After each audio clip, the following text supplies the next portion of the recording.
Impact segment tonight, ISIS claiming responsibility for the terror attack yesterday in Berlin. Killed 12 people, wounded 48 others. So far, there's no suspect in custody. Polish man was found dead in the truck that killed the dozen people. But police say he was murdered before the truck was turned into a terror weapon by a lone man. Problem with the information flow is that the Merkel government's in deep trouble, and facts may be suppressed. We'll take you back to last year's New Year's Eve in Cologne, Germany, when there was a mass sex attack on hundreds of innocent women, instigated by Middle Eastern immigrants. German authorities did not want to pinpoint that crime for political reasons. Eventually, the facts did emerge, but it took a long time. Joining us from Washington, Fox News strategic analyst, Lieutenant Colonel Rob Peters. So, hi, Bill. You pay close attention. You speak German, pay attention to what's going on over there. And number one, you know, I don't have any faith in the German media to tell us what really happened there, even if they know. No, they will. It's changed. They did try to suppress the truth about a number of immigrant crimes for a long time, but the Cologne rapes and attacks exploded that.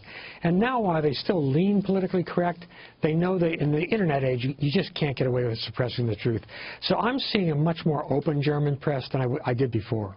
Now, the Merkel government, obviously, under heavy pressure because Prime Minister Merkel wanted the 800,000 initial refugees to come to Germany, some say for labor reasons, and has been probably the most liberal politician on the continent in accepting Middle East folks.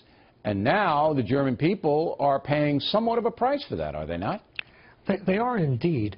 But Angela Merkel remains the most popular and trusted politician in Germany because there just aren't really alternatives. Her political party, the CDU, sort of the equivalent of the Republicans, is much more likely to take a hammering at the polls than she is personally. But, Bill, you know, we talk a lot about Angela Merkel. People don't understand who she is. She's the daughter of a Lutheran pastor from the old East Germany, where being a devout Christian really cost you. And so she takes very seriously Christ's admonition to help the distressed. Now, the problem is that in this case, the distressed are barbarians who want to destroy our civilization. But you got to understand who she is to understand why she did this. Let me challenge you on that, okay?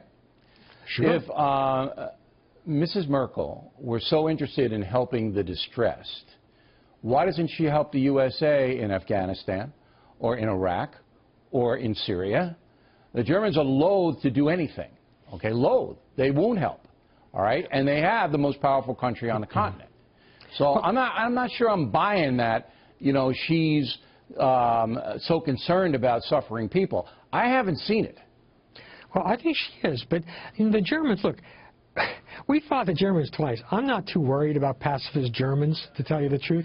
And they have helped us in various endeavors like Afghanistan. They just don't pull triggers. Look, they don't pull triggers, right. They don't pull triggers. Not even to save lives, not even to protect women and children. That's true, but so, come on. Bill, I'm just trying to explain to you who she is. I mean, you see the pastor's daughter and her fiscal tightness with Greece. I mean, I'm just trying to help people understand why she did what she did. But it was a mistake, and she knows it now. I'm going to tell you flat out, I think she's a terrible leader. I think she's destroyed her own country. I don't think she's a friend to the USA in any way, shape, or form. And I hope she loses and is never heard from again. You and I agree that she's been a poor leader for Germany at this time. She's made terrible mistakes. She's not an enemy of the U.S. Well, I don't think she's an active enemy, but she's not a... If that's the friend, I don't want that friend. Now, ISIS obviously... Okay, and a respectful gentleman disagreement. Obviously, ISIS, France and Germany, top two targets, because they know they can destabilize those countries. I mean, this guy who drove that truck into those poor people at the Christmas market, I mean, this guy was a vicious animal. And the same thing happened in Nice, France last summer. So they know now the world is watching this kind of stuff, and it heightens ISIS's power, does it not? Well, of course it does. And for the Germans, this attack in Berlin was a terrible psychological blow. And we're losing sight of the fact. We're becoming so numb. This was an attack on Christmas. And by the way, it wasn't an attack on a barracks or a police station. It was an attack on a Christmas market where families with children go. It was as cold-blooded and monstrous as you could possibly be. And again, we're dealing with barbarians who want to destroy Western and Judeo-Christian civilization. And so all I'm trying to do is help you understand why Merkel has done what she did. But I have no mercy on these guys. Terrorists, kill them. I would torture them to death slowly. But Merkel wouldn't. But Merkel wouldn't. No, she would not. No, she would not. So, you know, I'm not saying that I feel terrible for the German people and all the innocent people who are dead and hurt from this terror attack.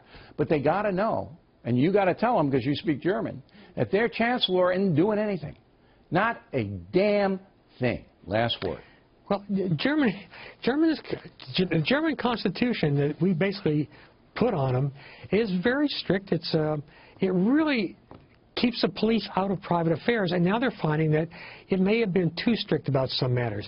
The Europeans are coming around at different speeds. They do realize that Islamist extremism is a fundamental threat to our civilization, but we have to lead. We have to lead. That's the real problem. That is the real problem. So we're not leading, and we'll see what President-elect Trump does. Colonel, thank you.